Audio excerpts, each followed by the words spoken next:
All right, welcome back to Jface Games. Today we're talking about Draw Steel again, and we're going to go through an encounter. I think that it's one thing to hear about this, and it's another thing to see it. And then on top of that, there are a lot of actual plays out there, but I find I have a tough time watching a lot of actual plays, especially when they get into combat, because there's something about the pacing that I don't really feel like I'm getting an idea of what's going on. So, or I do, but you know how it is. Anyways. I want to address some things in my last video that I got wrong, or that I got just slightly wrong, and I want to talk about a couple of things that were also in the comments. Number one, the action economy. I got the action economy wrong. I was thinking about an older game that I used to play in terms of major, minor, and move. And so just get that out of your head and understand that there is, you have a main action, a maneuver, and a move. Your maneuver and your move, you can't turn into anything. But your main action, you can turn into either a maneuver or a move. So because of that, you can never have a scenario where you're getting 3 moves in a turn. Okay. So thank you to the individual who commented about that idea, right? The concept of the main action is the one that you can turn into either of the other 2. And the second thing I got wrong is when you're doing a push, if you push them into a wall, everything was correct in terms of however much more they should have been pushed, they take in damage, but they also take a +2 damage whenever you hit an obstacle. So that's actually really cool. And that actually makes me want to say that I might homebrew in my game a little bit that, so dwarves in this game are made of stone in essence. They've got some stone.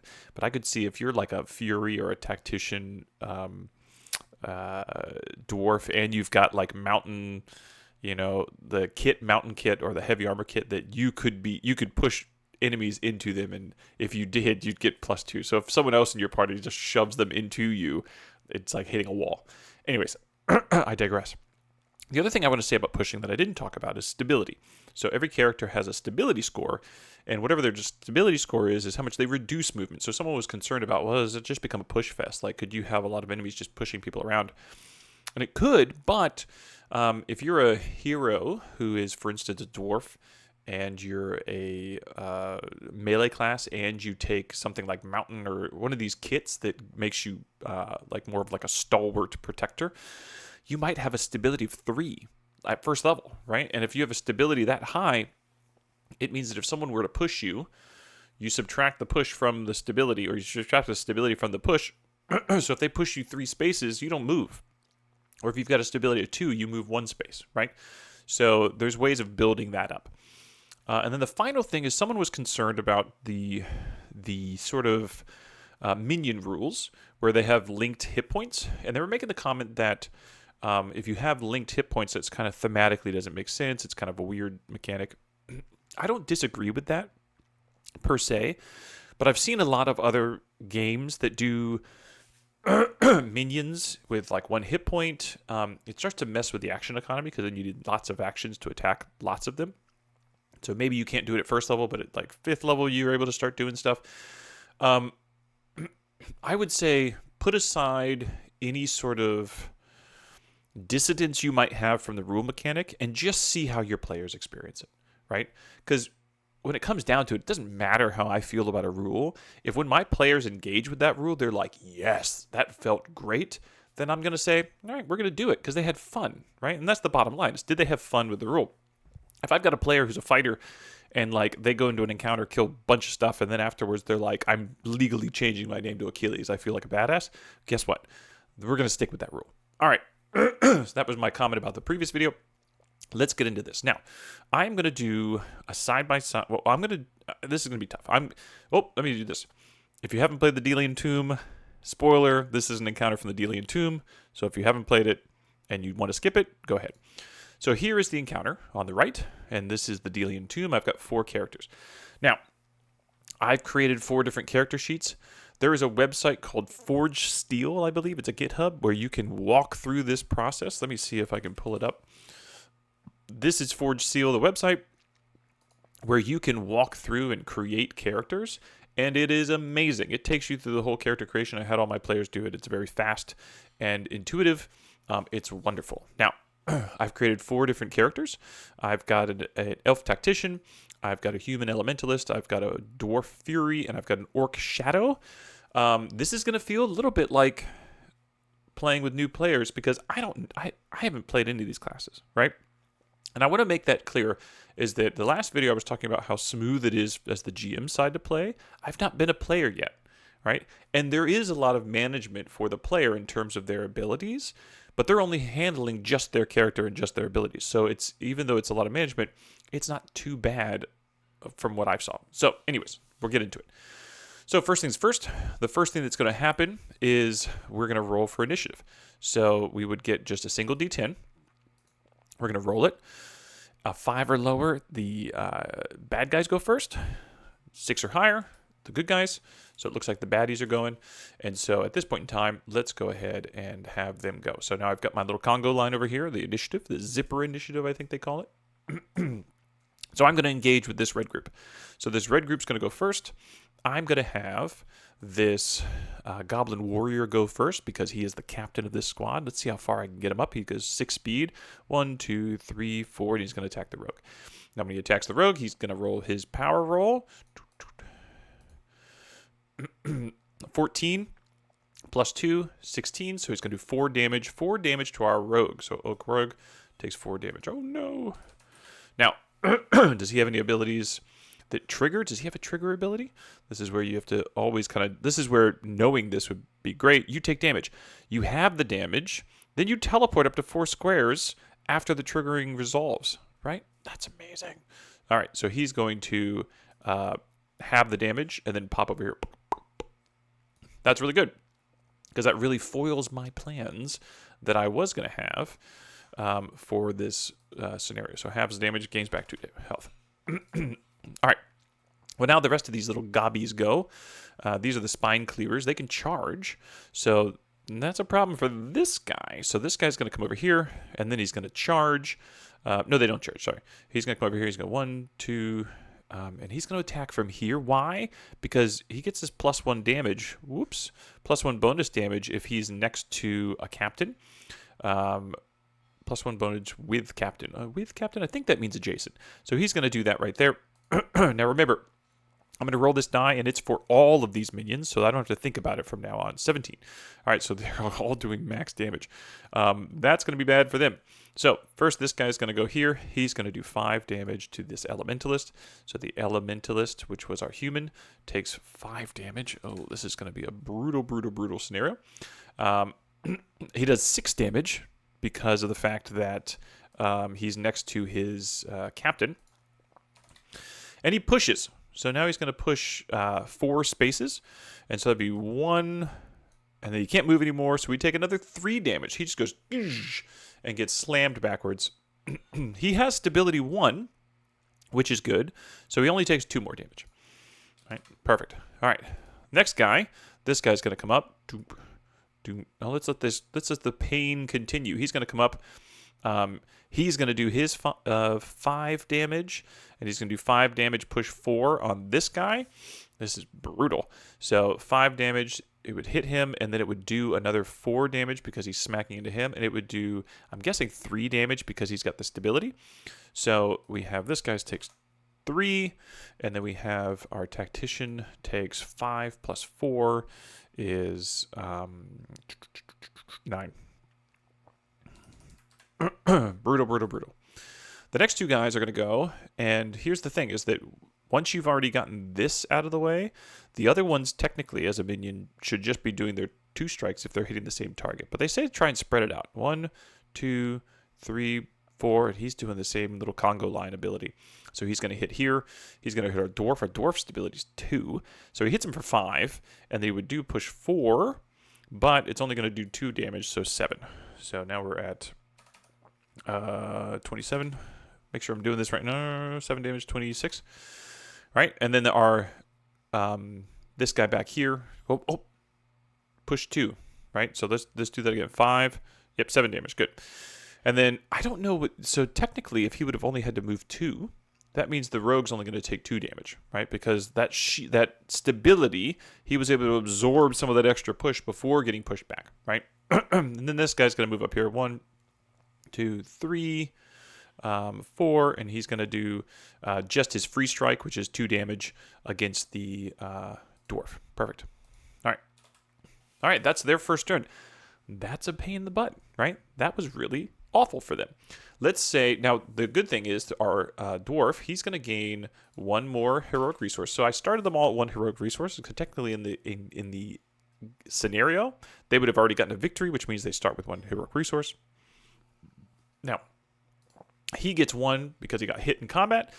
I don't know who of them's going to go first. Let's go ahead and say that let's let the Fury go first. The Fury's there. Actually, you know what? Elementalist should be kind of crowd control-y, so maybe he's going to do something really awesome. So he's now going to have 3 because he gains 2. Whoops, wrong character. He's going to gain. He's up to 3 now. The first time there's anyone that takes some sort of other damage type, he's going to gain another one, but that hasn't happened yet. Let's come down here and see what his 3 ability is. Set someone on fire. That's always fun. This is a set on fire that sort of lingers, right? So it's best for a single target to try and get them burning down. I don't really want to attack the reds. This is where it comes into combat tactics, right? It's like these reds have already all gone. So it's like at this point in time, is it a good idea to attack the reds when they have already gone? It's like there's an action economy kind of thing that I got to think about, right? So what else can I do? Well, you touch a containing mundane dirt, create a 5 wall of the same material, which rises up on the ground and must include the square you touched. You touch a structure made of, okay, so let's make a wall, right? I got all these archers coming. Like, I can move through my friends for free, right? So, is this a main action? Let's just double check real quick. It is a main action. You touch a square, blah, blah, blah. Is there any damage potentially? Nope. All right. So I'm going to make a wall. Is it a straight line? Let's see. Alternately, you can touch you touch a containing mundane dirt, stone, 5 wall, the same material, which rises off the ground and must include the square you touched. That's it. All right. Make it a wall. So I can move through my friends for free, and my move is 5. So I'm going to go 1, 2. I'm going to take a free strike because I moved past that guy. 3, 4, and then I'm going to build a wall. So let's just say I do this. I'm going to draw, and I'm going to say wall gets put up right here. Right there. So now there's that fire, and there's a wall. Oh, that feels good. That feels really good. Do I have any maneuvers I can do or anything else? Let's see. Each enemy, nope, not going to do any of those. Not going to do a trigger. Here's a maneuver. Until the end of your next turn, you know the location of any supernatural. Nope, don't care about that right now. In a frightened condition, nope. You use the knockback maneuver, but its distance becomes the range of your hurl element ability. So I could knock back someone else randomly. Oh, let's do this. And then I would teleport. No, let's come back to that. That sounds cool. But let's just read it. Use knockback maneuver, but its distance becomes the range of your hurl elemental ability, and you use reason instead of might. The power roll. You choose a creature within the distance of your hurl elemental ability and the following damage. Choose a damage type. That creature takes damage equal to your reason. You teleport up to a number of squares equal to your reason score. If you choose this option, you can spend essence to teleport 1 additional square. Okay. Don't need to. I will do that. Let me make sure I put my damage down that I took from when I got that free strike of moving. I'm going to use it on this captain because awesome. So I'm going to try and do a knockback on him using my reason score. That is what did I get? 18. That's the highest you can do. A knockback of that sort means that I'm going to do 3 knockback. So I immediately just shove him against this sort of back wall. He would take 3 damage here from hitting that. I could then teleport. And I didn't read the rules in terms of where you can teleport, but I'm just going to teleport back here again. Back to the back rings. And he then takes 3 damage. This is how I'm calculating this. Red, and he is the one with 15 health. Boom, he takes 3 damage. Let me go ahead and do this so you can see these. He's got 3 damage. All right, there you go. Well, the green now doesn't really have line. I'm going to have these yellows go real quick because they're going to try and get an archery line going. He's going to move up here. I'm not going to have him move any further. What does he do? Does he have a ranged attack? He does not have a ranged attack. He has a charge, but I'm going to leave him back because I want these guys to just get extra attack. Well, what's their range? Their range is 10. 1, 2, 3, 4, 5, 6, 7. Nope, don't need it. So I'm going to have this guy charge. So he's going to move 6. So we started there. 1, 2, 3, 4, 5. Wait, no. 5, 6. I think that gives him a charge ability. When he does his charge, he immediately gets to charging. It makes you be able to move your speed and attack in the same action, I'm pretty sure. And so now he's going to use his charge, and he's going to run right at, oh God, he's running right at this tactician. Goosh, and he hits him for 5. Brutal. All right, so 5 to the tactician, who I think is close to, man, getting close to dead. All right. Now his archers are going to line up and start launching at people. Bum, bum. Come to here. Come to here. This guy's going to come to here. I'm just moving them around where I think they would then get shots off. 1, 2, 3, 4. We roll a single roll for the whole group. They get a 13, so they're going to do mid damage. So they're going to be 4 damage, but 2 for other people. So we're going to say each of these guys get 4 on them. Whoops. Oh, I duplicated. Each of those get 4 on them. So let's go ahead and do that real quick. You take 4. I feel like Oprah. You take 4. You take 4. You take 4. Nope, you don't take 4. You take 4. Oh, God. And then I'm going to do an extra 2 on the dwarf.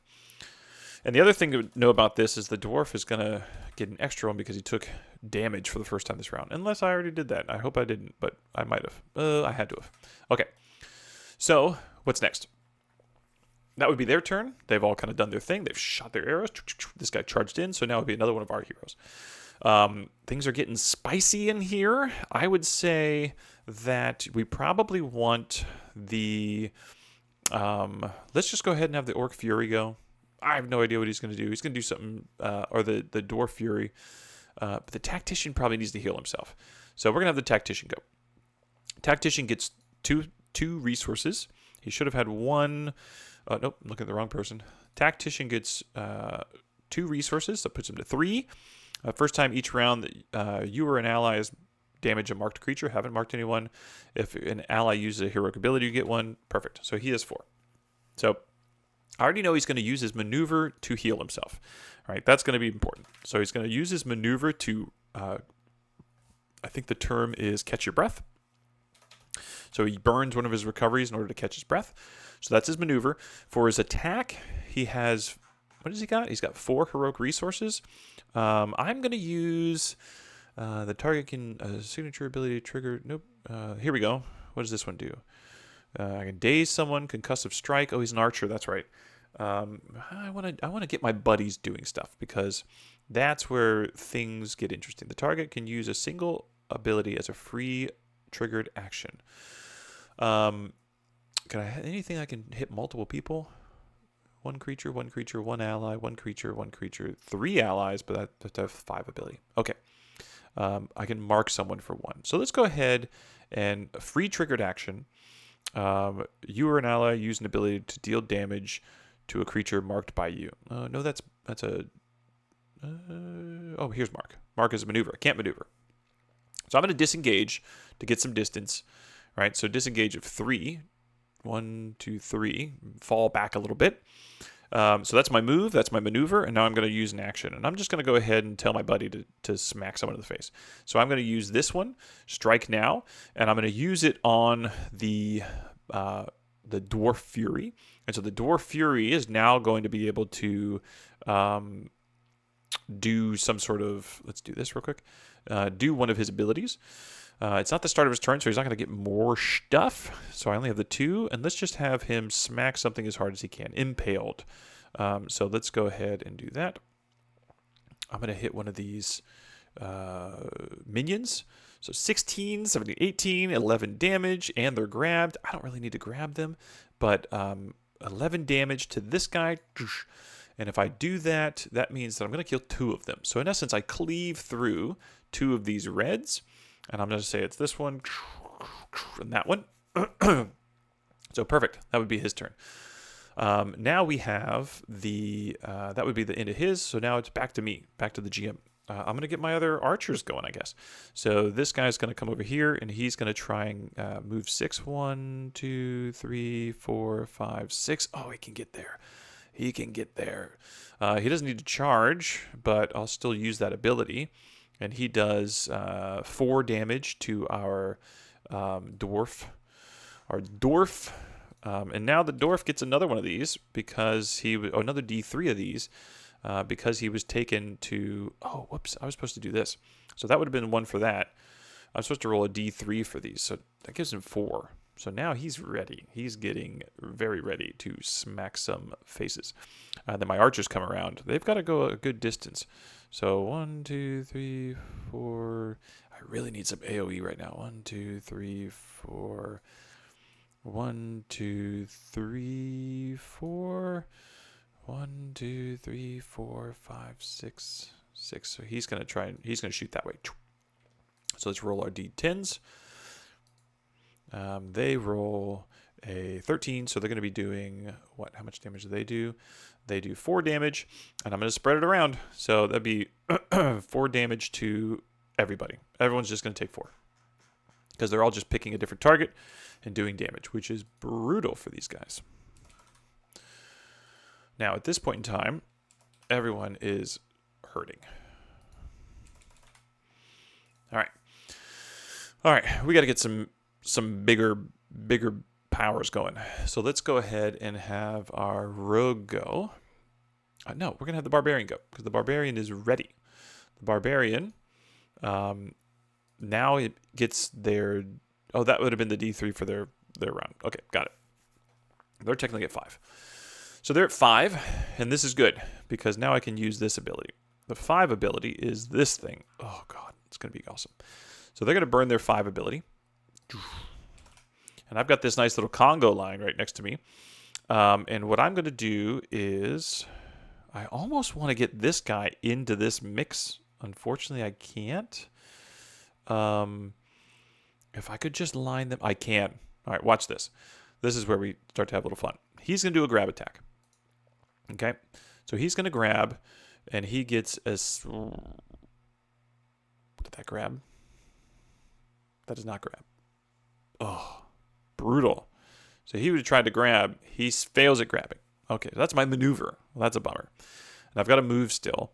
What I was going to do is I was going to grab this guy, and then I was going to move back and drag him into this spot. I'm going to show you as if it happened because I think this is really fun. So let's just pretend he actually got the grab. And you know what? I'll say that he grabbed and he did it while getting attacked, right? And so that means that he would take 4 damage, or no, free strike, I guess, 1 damage from the dude, right? So let's just say that he succeeded. I know it feels weird, but I want to show off the game, and so we're doing it. Now he moves, and he's going to move this way and drag him with him. Now, when he moved, he ends up, I don't know if you can do a slide like a disengage to do that, or if it has to be a move, but let's say that it was a move, and so he would take another damage from that guy from moving away from him. But now I burn my 5 ability, and my 5 ability allows me to, I'm going to roll it. Here we go. I wish I had like an edge or something. That would be sick. 9, 10, 11. Ugh, not the best. I don't have any surges. So, well, surge would be more damage. So 11. So I'm going to do 11 damage, push 4 to everything in that line, right? So this is where it gets crazy. So this guy takes 11 damage, and so that takes him down to, that takes 11 damage. He has 4 left, but he's getting push 4. I don't think he has any stability.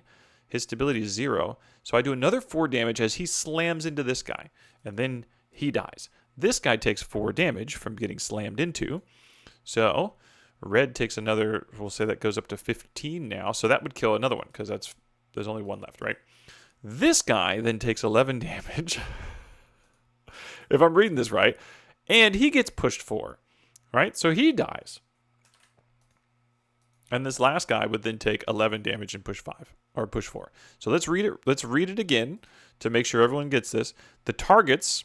So this is 1 line of a 5 space 1 line, right? Each enemy in the area Gets 11 damage, push 4. The targets are force moved one at a time, starting with the target nearest to you, and can be pushed into other targets in the same line. Brutal. So they all die, right?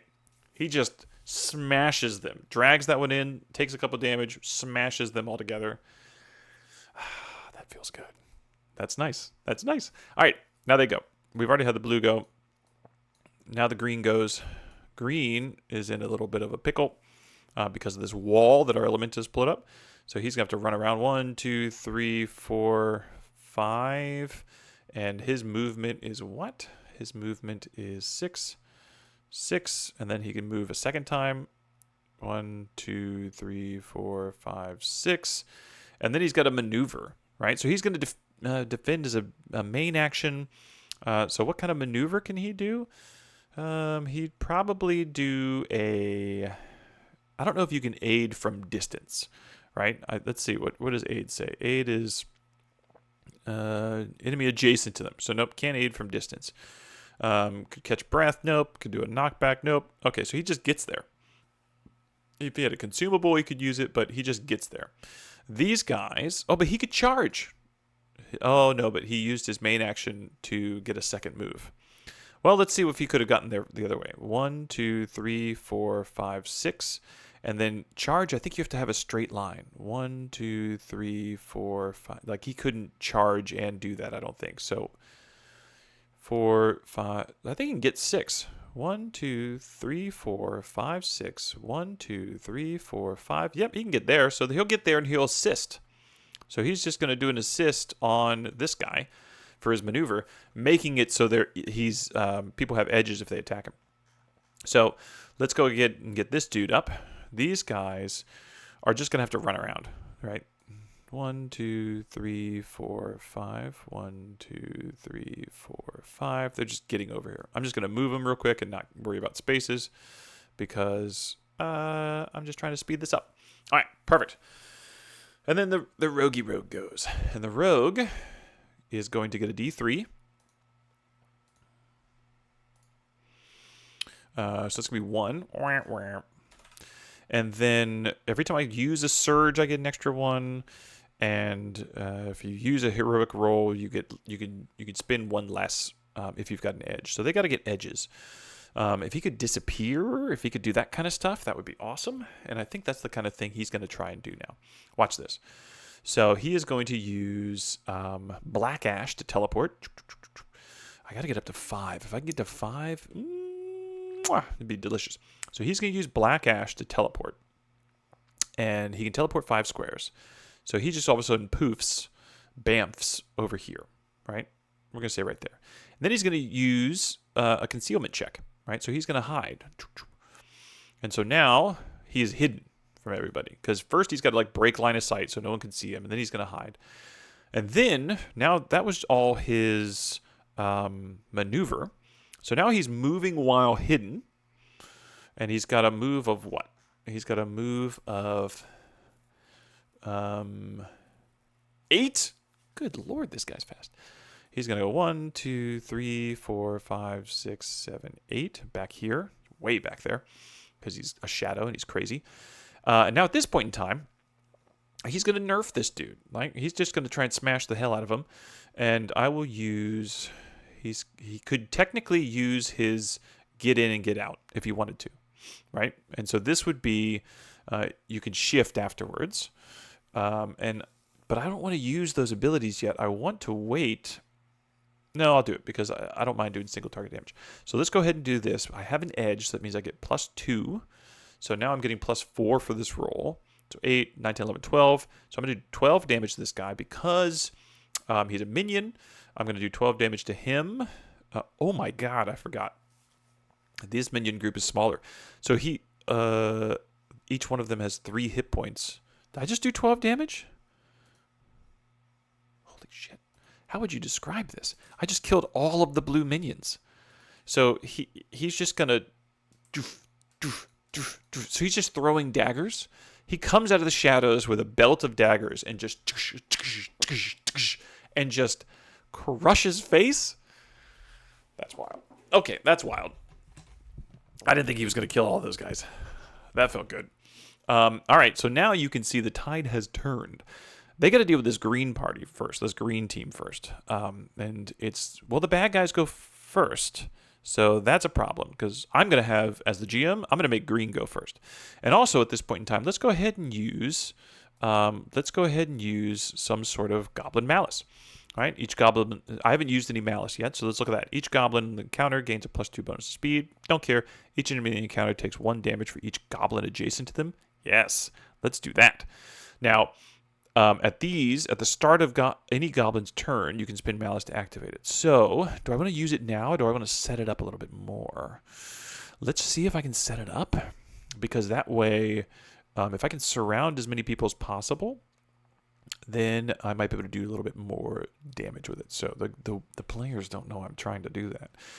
Let's go ahead and use the green team. So green team's going.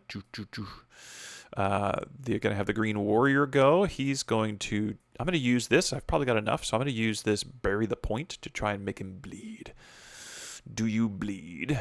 We're going to say he does 6 damage. He's not going to get a bleed because the dwarf's might is more than 1. So he's going to do 6 damage to him, though, which is brutal. Oh, dwarf is down to -5. But that also means that he gets a D3 of this stuff. I might have messed up his hit points at some point in time. I don't remember him being that low. But he's at -5 now. And then the other ones are going to go, and we're going to have them just roll all their abilities.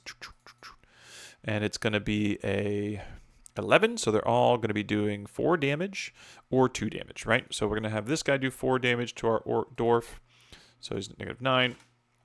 We're going to have this guy run up here and do 4 damage to our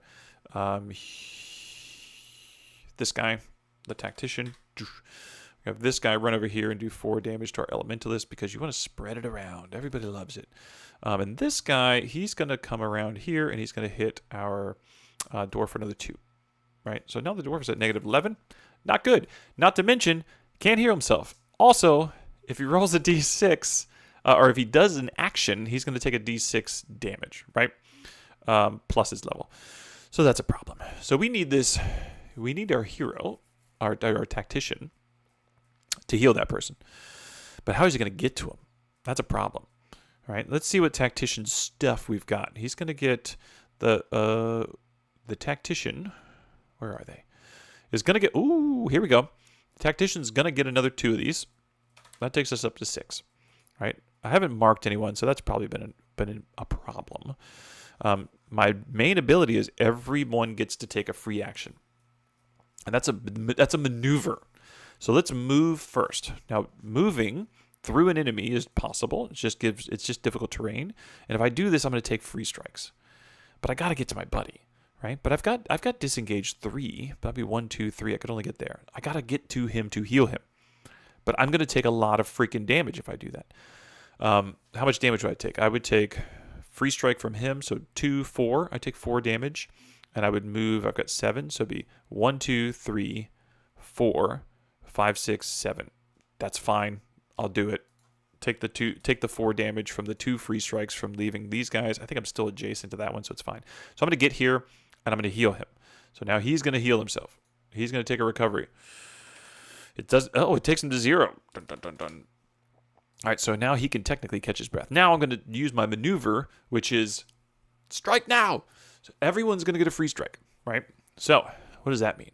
Let's start with our Dwarf Fury. We're already here. He gets to do his free strike, which a free strike ability is down here. Free strike. So he's going to do 9 damage.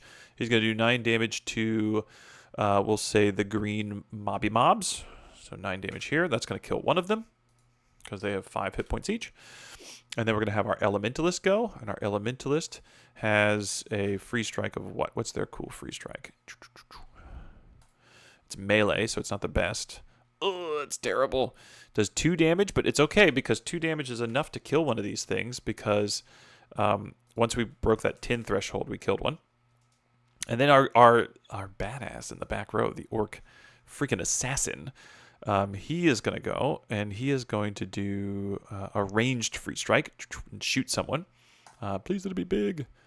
7, 8, 9. Nope, it's 4 damage. 4 damage. That will kill one of these, right? Because they only have 3 hit points each. Okay, so that would be the end of our tacticians round. So now the bad guys go. Who am I going to have? I'll have... What is the biggest threat? I think pushing... At this point in time, it's probably going to be cleanup for the heroes because they've got enough advantage now in terms of numbers because these are dead, these are dead. You know, we're only down to these guys. This guy's dead. I'm going to have the ranged go, and they're just going to shoot. They're going to spread out to make it harder for them to be hit, and they're going to shoot at this guy. And so they're all shooting at him, which means the damage is not as great. Ooh, a 9/11, 2 damage, 4, 5, 6, 6 damage. So 6 damage to him. He's hurt. All right. Now we have everyone else going to go. At this point in time, I think it is going to be kind of cleanup. So let's go ahead and have the Elementalist go. And the Elementalist is going to gain 2 of these. Oh, God. What does his 5 ability do? His 5 ability is... Here it is. You open up 2 holes with 1 square opening that are 4 squares deep, which can be placed on any mundane surface within distance. You can place these holes next to each other to create your holes. What does this have? What does it do? The target can shift square from the edge of the hole to the nearest occupied space. The target falls into the hole. The target falls into the hole and can't reduce the height of the fall. Because how high is it? 1 square open that are 4 squares deep. Oh, God. Which can be placed on any mundane surface within distance. 1 square... 2 1 square openings. Oh, so it's only 2 things that are going to drop into it. That's interesting. And so let's go ahead and do that. So I'm going to do that to 1 square openings that are, and the range is 10. So I'm going to do one under this guy and under this guy, the 2 sort of generals that are left. And I've probably missed, these guys being adjacent to other, I've probably missed some extra damage that should have been done here. Just to have, just a reminder that these guys, these minions, get a little bit better next to captains. So I've probably missed some things. Totally understandable. So at this point in time, let's go ahead and I'm going to open those up underneath those 2 guys. We're going to roll this. We're going to get a, they're going to fall into the hole. And and can't reduce the height of the fall. And let's find out what the falling damage is. In few words, how does falling damage work? If you don't know what I'm doing right now, I have put the PDFs of the game into GoogleNotebookLM so that I can very quickly look things up if I need to. So falling 2 or more squares causes 2 damage for each square fallen. So this is 2 or more. They're falling 4 squares. So they're taking 8 damage each, right? I think I did that right because I don't think it's plus, whatever the difference is. So he takes 7. I'm sorry, he takes 8, and then he's at 11. Okay, so they're both hurt, and they're in holes. And so my guess is they're going to have to try and climb out at this point in time. And then, so that would be that. They would go, this guy's, he's 20 feet deep, so he's going to try and climb. How far can you climb? And so he has a movement of 6. And so my guess is that that's 20 feet. He's probably going to be able to climb most of that. It's probably difficult terrain is my guess. So it's probably going to take him with climb speed. These guys have climb speed. They have climb speed. Boom. So you can go full speed. So he climbs up 4, and he's got 2 left. And goes to here. Wow, he just zipped through there. And then he's going to, that's his climb, that's his move. So then he's going to charge over and attack. God, the goblin's a badass. I'm not going to lie to you. Hey, I'm proud of him. I'm really proud of him. That was great. He did, what did he do? 5 damage? 4 damage? 4 damage to our orc. Minus 4 again. The first time you become winded or dying. So it doesn't happen again. It doesn't get more. But he's hurting. So now we have, let's let our Barbie go. Fury, sorry. He's going to roll this. How ferocious will he be? Not very ferocious. But that's okay. He did some great stuff earlier. So now he's at 3. You move up to your speed in a straight line, and enemy squares are not difficult terrain for this movement. You can end this movement in a creature space.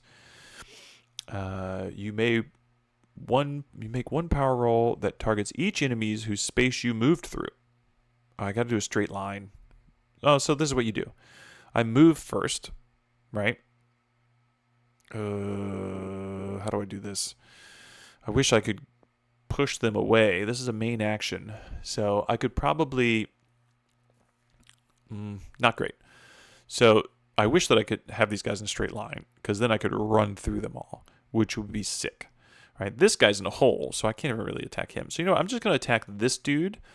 I'm just going to do a normal attack, right? I will do a normal attack. We got some other triggers here that I haven't been paying attention to. Oh, I know what I'm going to do. Of course. I'm going to do this ability, right? I'm going to skewer him with my thing, right? Ugh. He's not grabbed. There's no way he's got a might of less than 1. I've been rolling like dog crap for him. He has a might of -2. So he's got a -2 might. I grabbed him. I spear him, doing 11 or 6 damage. Oh, no, I'm sorry. I do 6 damage. So we do 6 damage to him, which unfortunately that might kill him. And so red is up here. Yeah, that killed him. So I kill him, but what I was going to do is I skewer him, and since he's grabbed, I can move him, and I would drop him down this hole. He would fall 4 squares, which means he'd be doing 4, like, fall, and he's falling onto somebody. And so I think that when you fall onto someone, they take some damage too. So if a creature falls onto another creature, the creature landed on takes damage, the same damage. So I just drop him onto the other guy, and now they both die. So that kills the other one. That makes me happy. Because he'd probably take, what was it? Another 8 damage. To take him to 16. So they're dead. Oh, that makes me happy. And at this point in time, they don't have anyone else left to go. The rogue is going to go. Or the shadow, sorry. The shadow is going to get another D3 of this shammy. He gets another 1.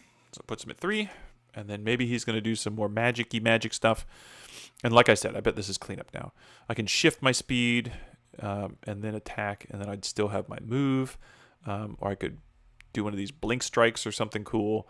Battle Grace sounds... I mean, all of it sounds cool, but I'm just going to do this. I'm going to go ahead and burn my powers, and I'm going to shift up to my speed, which is a ton. He shifts like 8.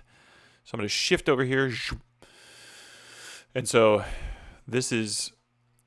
technically just my, oh god, this is probably going to kill all of them, so 15 damage. I come over, that's going to kill, in essence, what this looks like is I probably, because once again, this is where you can talk through it, right? So I'm here, I probably throw a dagger, kill that guy, running over this way, throw another dagger, kill that guy, and then I stab this guy when I get here. That's envisioning how I would sort of like play that out. And at this point in time, it's cleanup. You can see, hopefully, from this, how people... I mean, I didn't use a lot of push in this one. When I was the GM, I was pushing people in the walls. I didn't use my malice. I never got back around to this. This would have helped big time had I used one of these like tiny stabs or done a little bit of this. But you can still see the threat was there. 3 hit points or 3 stamina, -4 stamina, 2 stamina, 2 stamina. I'm 4-boxing this, so it's probably taken 40 minutes, but 40-minute encounter, but this would have been so much faster had I actually known all the powers. My tactician ended with 6. No, he ended with 1 because he used it. Hopefully that gives an idea of what this looks like. For encounter design, I just want to point this out. I use GoogleNotebookLM for a couple different things. All I have in here is the monsters manual and the human manual, or the player's manual. And in essence, what it does is this is now an LLM that the only source of data it has is draw steel. So I can ask any of these questions, and I always try to say, make it succinct, make it quick, because otherwise it's going to give me like paragraphs. I just want the quick bullet points. But the other thing you can do with this, for those that are interested, is I can do something like this. I have a party of 5 heroes. Make me, or give me 5 different standard encounters that utilize minions and are all goblinoid, right? If I do this, just give me a list of the monsters and the number of them. I could do something like this because the way the encounter system works in this game, it's very mathematical, right? Like it's like, you know, they have the equivalent of like CRs, but it's really well done. And so I could do something like this, and I personally love flipping through a monster manual and determining what I want to have in my encounter based on vibe, right? I love looking at pictures and then getting an idea. But this is pretty neat where you can do this and I can say, oh, if I have 1 Goblin Monarch, 8 Spine Cleavers, 8 Runners, 8 Skittlings, that's a lot of minions. Here's one that has 1 Bugbear, 8 Goblins, blah, blah, blah. Like, and it tells you EV30, EV34. This is really nice. So it's just one of those things that sometimes this can also inspire you. Anyways, hopefully that gave you a feel for the game. Peace out.